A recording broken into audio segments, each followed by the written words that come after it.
Hello everyone, welcome to BioWise Learning. I hope you are all doing well and आप लोगों की preparation बहुत अच्छे से चल रही होगी।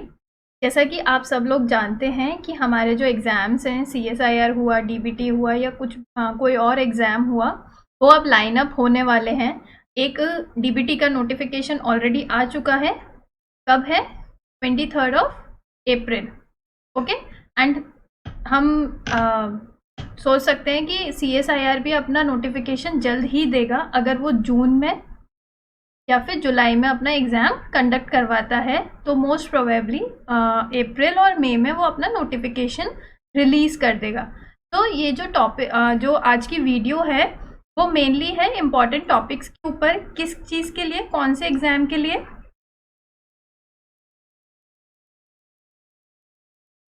जो DBT कंडक्ट करवाता है, एग्ज़ाम का नाम है BET 2022। कब कंडक्ट होने वाला है ये? 23 ऑफ अप्रैल 2022। तो ये कुछ इम्पॉर्टेंट टॉपिक्स हैं। इम्पॉर्टेंट टॉपिक्स का मतलब ये नहीं होता है कि सिर्फ ये कर लो तो एग्ज़ाम क्लियर हो जाएगा, ऐसा कुछ भी नहीं होगा। और ना ही मैं आपको ये ऐसे फेक होप दे रही हूँ कि आप सिर्फ ये टॉपिक करके चले जाइए, आपका DBT आपके हाथ में हो जाएगा। नहीं, ऐसा नहीं है। अगर आप CSIR की प्रिपरेशन कर रहे हैं, आपने CSIR की प्रिपरेशन शुरू कर दी है या फिर कर रहे हैं या फिर आपकी पूरी हो चुकी है या फिर आपने February अटेम्प्ट दे चुके हैं, तो मैं ये होप कर रही हूँ कि कहीं ना कहीं आप लाइफ साइंस के 70 to 80% टॉपिक्स कवर कर चुके हैं। तो अपने CSIR की प्रिपरेशन के साथ साथ ऐसे कौन से टॉपिक्स हैं जिनके ऊपर आप ज़्यादा एम्फेसाइज करके पढ़ सकते हैं और जिनमें से क्वेश्चन आएंगे ही आएंगे। मतलब ऐसा कभी नहीं हुआ कि DBT के किसी भी अटैम्प्ट में इनमें से कोई क्वेश्चन छूटा हो।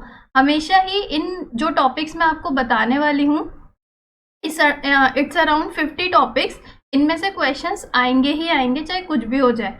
तो आप जो प्रिपरेशन कर रहे हैं अपनी, वो कंटिन्यू रखिए। उसके साथ साथ ये कुछ टॉपिक्स हैं जिनको बहुत अच्छे से आपको करना है एंड इनमें से आपके आराम से क्वेश्चंस बनेंगे, क्योंकि ये जो मैंने टॉपिक्स निकाले हैं वो मैंने लास्ट ईयर के क्वेश्चन पेपर को एनालाइज करके निकाले हैं। इनमें से एक पेपर में अगर मैं उठाऊं 2019 का या 2020, मतलब कोई भी पेपर आप उठाइए, इनमें से 4 से 5 क्वेश्चन एक ही टॉपिक में से आए हुए हैं।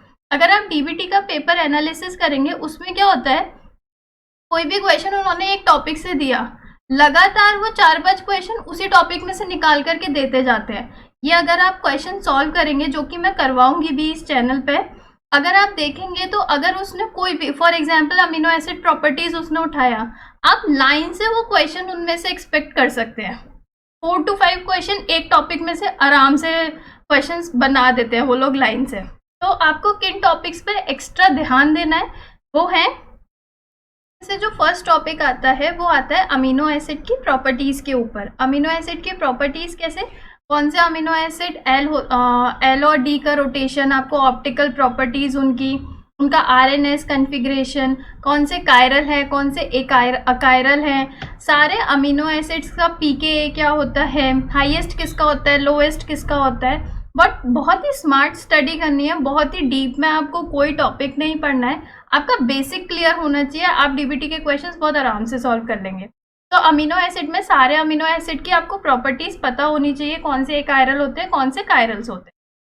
जो सेकंड टॉपिक आता है वो आता है एंजाइम्स के ऊपर। एंजाइम्स में भी कौन सा, मेनली काइनेटिक्स के ऊपर आपके न्यूमेरिकल आते हैं एंड एंजाइम इनहिबिशन के ऊपर क्वेश्चंस आते हैं। एंजाइम इनहिबिशन के ऊपर कौन से क्वेश्चंस आते हैं, आपको जितने भी तरीके के एंजाइम इनहिबिशंस होते हैं उनकी मेन प्रॉपर्टीज या पता होनी चाहिए कि कॉम्पिटिटिव इनहिबिशन क्या होता है, अनकॉम्पिटिटिव क्या होता है, इनकी एक पर्टिकुलर कैरेक्टरिस्टिक्स होती हैं, बस आपको वो कैरेक्टरिस्टिक्स याद होनी चाहिए। इसके अलावा ये कोई क्वेश्चन नहीं पूछते हैं। मैक्स टू मैक्स आपको ग्राफ पता होने चाहिए कि कॉम्पिटिटिव का कैसा ग्राफ होता है, अनकॉम्पिटिटिव का कैसा ग्राफ होता है। तो इनमें से इसी तरीके के क्वेश्चंस बनते हैं। थर्ड जो आता है वो आता है pH एंड pKa कॉन्सेप्ट। ये मोस्ट इम्पॉर्टेंट टॉपिक है। कोई भी आप एग्जाम दे रहे हैं, इनमें से क्वेश्चन आएगा ही आएगा, ऐसा पॉसिबल ही नहीं है pH और pKa के न्यूमेरिकल्स ना आए। तो pH एंड pKa का जो भी कॉन्सेप्ट है, जितने भी न्यूमेरिकल बेस्ड क्वेश्चंस होते हैं वो आप सॉल्व करिएगा, इनमें से क्वेश्चंस बन के ज़रूर आएंगे। जो नेक्स्ट है वो है टाइप्स ऑफ प्रोटीन स्ट्रक्चर। आपको इसमें प्राइमरी, सेकेंडरी, टर्शरी, क्वाटरनरी, इनके मेन फीचर्स आपको याद करने होंगे। अल्फा हेलिक्स का फॉर्मर कौन होता है, डिफॉर्मर कौन होता है, बीटा हेलिक्स में फॉर्मर कौन होता है, टर्न्स का फॉर्मर कौन होता है, किस तरीके के स्ट्रक्चर क्वाटरनरी स्ट्रक्चर में आते हैं। इसमें आपको कोलेजन फाइबर का एंड केराटिन का या फिर इंटरमीडिएट फिलामेंट्स का या फिर हीमोग्लोबिन, मायोग्लोबिन, इनके स्ट्रक्चर, बेसिक स्ट्रक्चर पता होने चाहिए बस। नेक्स्ट जो टॉपिक आता है वो आता है न्यूक्लिक एसिड स्ट्रक्चर के ऊपर। न्यूक्लिक एसिड स्ट्रक्चर के ऊपर कैसे, जितने भी तरीके के न्यूक्लिक एसिड होते हैं लाइक डीएनए, आरएनए, डीएनए कितनी तरीके के होते हैं, ए होता है, बी होता है, जेड होता है, उसमें उनकी प्रॉपर्टीज के बारे में आपसे पूछा जा सकता है बस, और कुछ नहीं पूछा जाएगा। नेक्स्ट जो आता है टॉपिक वो आता है न्यूक्लियोसोम स्ट्रक्चर के बारे में। न्यूक्लियोसोम स्ट्रक्चर से मतलब कैसे डीएनए की रैपिंग हो रही है, किस किस तरीके के स्ट्रक्चर बनते हैं एंड लास्ट में क्रोमोसोम का फॉर्मेशन करते हैं, ये आपको अच्छे से आना चाहिए। इनमें से क्वेश्चन हमेशा आया है। Then comes to central dogma. Central dogma में क्या आता है, रेप्लिकेशन,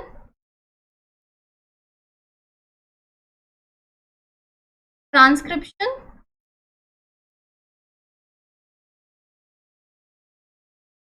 एंड ट्रांसलेशन। ये तीन चीजें आती हैं सेंट्रल डोग्मा में। इनमें से क्वेश्चंस बहुत अच्छे बनते हैं, ये टॉपिक बहुत अच्छे से करके जाइएगा, इनमें से क्वेश्चंस जरूर बनेंगे।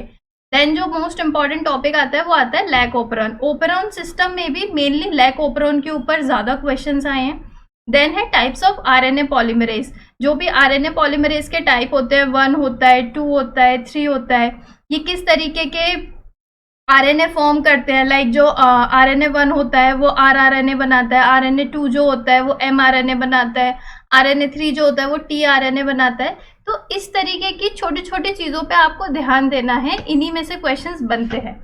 देन जो नेक्स्ट टॉपिक है वो है पोस्ट ट्रांसलेशनल मॉडिफिकेशन।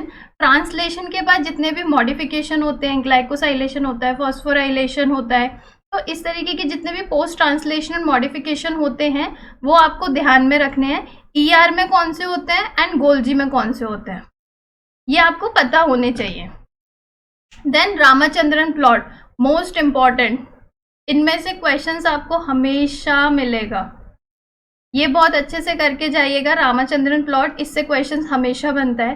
देन जो नेक्स्ट टॉपिक आता है वो आता है RNA interference. Then phytohormones. Phytohormones mainly कौन से phytohormone, gibberellic acid, auxin and cytokinin, इनमें से क्वेश्चन जरूर बन के आएगा। सारे फाइटो हार्मोन्स पढ़ने हैं, जिब्रेलिक एसिड जरूर से पढ़ना है, कोई भी पॉइंट मिस नहीं करना है। देन फोटो पीरियोडिज्म के ऊपर हमेशा क्वेश्चन आएगा। नाइट्रोजन फिक्सेशन के ऊपर हमेशा क्वेश्चन आया है। नाइट्रोजन फिक्सेशन में भी इसके एंजाइम्स की प्रॉपर्टीज के ऊपर, जो भी एंजाइम्स प्रेजेंट होते हैं नाइट्रोजन फिक्सेशन के प्रोसेस में, उनकी प्रॉपर्टीज के ऊपर, लाइक नाइट्रेज होता है, नाइट्रेज रिडक्टेज होता है, तो इनकी प्रॉपर्टीज, इनका क्या इनका फंक्शन होता है, कहाँ पे ये यूज होते हैं, इस चीज पे आपको ध्यान देना है। देन क्लोरोफिल का स्ट्रक्चर के ऊपर क्वेश्चन आया है। देन ABCDE मॉडल के ऊपर क्वेश्चन आया है, हमेशा ABCDE मॉडल आपको बिल्कुल स्किप नहीं करना है। And then photosynthesis, C2, C3, C4 and CAM, ये साइकिल्स आपको टिप्स पे याद होनी चाहिए कि कितने ATP यूज हो रहे हैं, कितने NADP यूज हो रहे हैं, सारी चीजें आपको पता होनी चाहिए। नेक्स्ट जो इम्पोर्टेंट टॉपिक है वो है जेनेटिक्स से लिंकेज एंड रिकॉम्बिनेशन। इसमें आपको LOD वगैरह निकालने को आ सकता है, रिकॉम्बिनेशन फ्रीक्वेंसी निकालने को आ सकती है। Then comes to probability. Probability कैसे, आपको पेडिग्री दे दी जाएगी, आपसे प्रोबेबिलिटी पूछी होगी या फिर स्टेटमेंट वाइज आपसे जेनेटिक प्रोबेबिलिटी वो पूछ। जो टॉपिक है वो है हार्डी विनबर्ग इक्विलिब्रियम, इससे हमेशा न्यूमेरिकल बेस्ड क्वेश्चन पूछे जाएंगे। Then comes to genetic disorder, इसमें आपको डाउन सिंड्रोम, एडवर्ड सिंड्रोम, ये सारे सिंड्रोम, क्लिनफेल्टर सिंड्रोम, ये सारे सिंड्रोम्स पता होने चाहिए। इनमें क्या सिम्टम्स होते हैं, क्या क्रोमोसोमल एबनॉर्मेलिटीज आती हैं, ये आपको पता होनी चाहिए। Then comes to cancer. Cancer के ऊपर हमेशा आपको एक क्वेश्चन मिल जाएगा, मेनली ट्यूमर सप्रेसर या फिर ऑन्कोजीन, इनकी प्रॉपर्टीज के ऊपर आपको क्वेश्चन मिल जाएगा। Then transportation across the membrane, active transport, passive transport. Passive transport में भी सिंपल ट्रांसपोर्टेशन हो रहा है या फिर फैसिलिटेटेड डिफ्यूजन हो रहा है, इस तरीके का ट्रांसपोर्ट हो रहा है, ये आप ज़रूर से पढ़िएगा। देन प्रोटीन शॉर्टिंग के ऊपर, शॉर्टिंग या फिर ट्रांसपोर्टेशन भी कह सकते हैं हम इन्हें, किस तरीके से प्रोटीन एक ऑर्गेनेली से दूसरी ऑर्गेनेली में ट्रांसफर हो रहा है।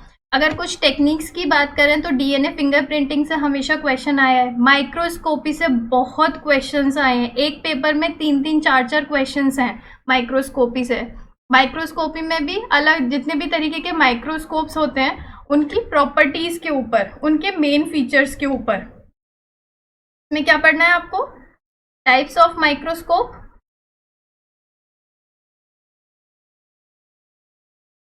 And its properties. प्रॉपर्टीज बहुत अच्छे से पढ़िएगा, प्रॉपर्टीज के ऊपर स्टेटमेंट वाइज क्वेश्चंस आते हैं। देन मोस्ट इंपॉर्टेंट टॉपिक है वो है RDT. RDT is recombinant DNA technology, recombinant DNA technology.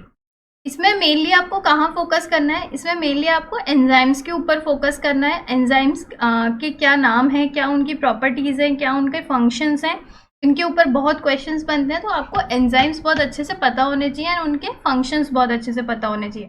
Then PCR बहुत इंपॉर्टेंट टॉपिक है and molecular marker, okay, RAPD, RFLP, AFLP, SNP, VNTR, ये सारी ही चीज़ें बहुत इंपॉर्टेंट है। इनके ऊपर graphical questions, graphical in sense I can say ये लोग लाइक आपको ब्लॉटिंग क्वेश्चंस ज़्यादा देंगे, इस तरीके से आपको कुछ भी कोई भी ब्लॉट का डायग्राम दे देंगे एंड फिर वो मैच मेकिंग करने को बोलेंगे। तो इस तरीके के क्वेश्चंस जितने भी ये मॉलिक्यूलर मार्कर होते हैं, कौन से पीसीआर बेस्ड होते हैं, कौन से पीसीआर बेस्ड नहीं होते हैं, इनमें लाइक कौन से ऐसा मॉलिक्यूलर मार्कर है जिसमें 2 बार पीसीआर किया जाता है। तो इस तरीके की जो प्रॉपर्टीज होती हैं, जो मेन फीचर्स होते हैं किसी भी चीज़ के, आपको उन पर ध्यान देना है। नेक्स्ट जो इम्पॉर्टेंट टॉपिक है वो है क्रोमेटोग्राफी। हर साल क्वेश्चन आया है क्रोमेटोग्राफी के ऊपर, ये आप बिल्कुल भी स्किप नहीं कर सकते हैं।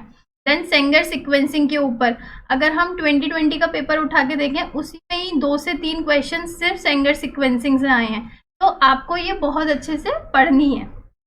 Then types of restriction enzyme and its characteristic, जितने भी तरीके के रेस्ट्रिक्शन एंजाइम होते हैं उनकी कैरेक्टरिस्टिक, कहाँ पे वो जाकर के कट करते हैं, ओके, ये सब आपको पढ़ना है। Then cell cycle, cell cycle में भी आपको प्रॉपर्टीज पढ़नी है कि G1 में क्या होता है, G2 में क्या होता है, कौन सी चीज़ का फॉर्म होती है, इस तरीके की चीज़ें आपको सेल साइकिल में फोकस करनी है।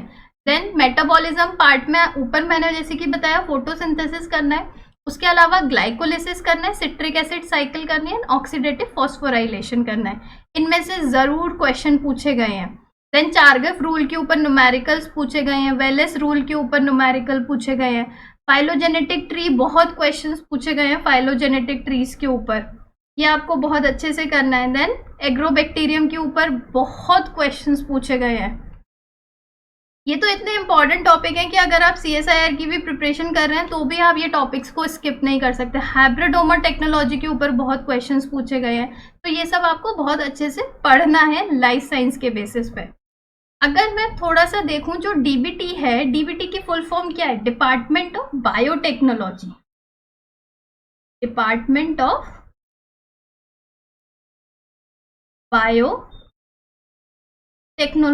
अब जहां पे बायोटेक्नोलॉजी आ रही है तो हमारी बायो प्रोसेस कहाँ रह जाएगी। ऐसा तो हो नहीं सकता कि बायोटेक्नोलॉजी का कोई पेपर हो और वो बायो प्रोसेस से कोई क्वेश्चन ना पूछें, ये तो नाइंसाफी हो जाएगी ना, बिल्कुल। लेकिन ऐसा नहीं है कि आपको बहुत ही ज़्यादा बायो प्रोसेस पढ़नी है, जैसे गेट के लिए हम बहुत डीप में बायो प्रोसेस पढ़ते हैं, नहीं, इतनी डीप में नहीं आएगा। अगर आपने लास्ट ईयर का पेपर दिया होगा DBT का, तो उन लोगों ने हमें कैलकुलेटर ही नहीं दिया था।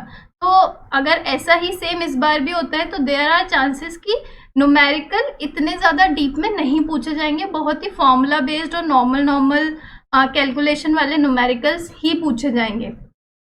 आपको क्या पढ़ना है बायो प्रोसेस में, बायो रिएक्टर कितनी तरीके के होते हैं और उनकी मेन कैरेक्टरिस्टिक, बस कि उनका मेन रोल क्या है, किस लिए वो यूज़ कर रहे हैं, क्या फंक्शन है उसका। जितने भी तरीके के बायो रिएक्टर होते हैं, 1 रीड में आपको सब पता चल जाएगा। एक रीडिंग लगानी है आपको कि कितनी तरीके के बायो रिएक्टर होते हैं और क्या उनकी प्रॉपर्टीज होती है, कितने तरीके के इम्पेलर्स होते हैं, कहाँ पे वो यूज किए जाते हैं। Scale up and mixing time के ऊपर थोड़े क्वेश्चंस पूछे जाते हैं, मिक्सिंग टाइम के ऊपर थोड़े न्यूमेरिकल्स आपको मिल जाएंगे, यील्ड कोफिशिएंट के ऊपर आपको न्यूमेरिकल मिल जाएंगे, स्पेसिफिक ग्रोथ रेट से काफ़ी न्यूमेरिकल पूछे जाते हैं एंड बहुत इजीली सॉल्व भी हो जाते हैं। Generation time, bacterial generation time के ऊपर क्वेश्चंस पूछे जाते हैं और बैक्टीरियल ग्रोथ कर्व के ऊपर काफ़ी अच्छे से क्वेश्चंस पूछे जाते हैं। तो ये कुछ टॉपिक्स हैं, अराउंड 40-50 टॉपिक्स हैं जो कि आपको बहुत अच्छे से प्रिपेयर करने हैं, जिनमें से कि काफ़ी क्वेश्चंस निकल के आएंगे एंड आप काफ़ी अच्छे से पेपर सॉल्व कर पाएंगे। ओके, तो आई होप ये वीडियो आपके लिए काफ़ी हेल्पफुल रहेगा। इन टॉपिक्स को बहुत अच्छे से प्रिपेयर करिएगा अपनी बाकी प्रिपरेशन के साथ ही। मैं बार बार बोल रही हूँ, अकेले ये टॉपिक करने से नहीं होगा डीबीटी। जो भी आप प्रिपरेशन कर रहे हैं उसके साथ साथ ये टॉपिक बहुत अच्छे से करिएगा, तो आपका डीबीटी बहुत अच्छे से निकलेगा। आई थिंक ये वीडियो आपके लिए हेल्पफुल रहे। अगर ये वीडियो आपको अच्छा लगा हो तो प्लीज़ लाइक करिए एंड सब्सक्राइब करिए इस चैनल को। And all the very best for your future and for your preparation.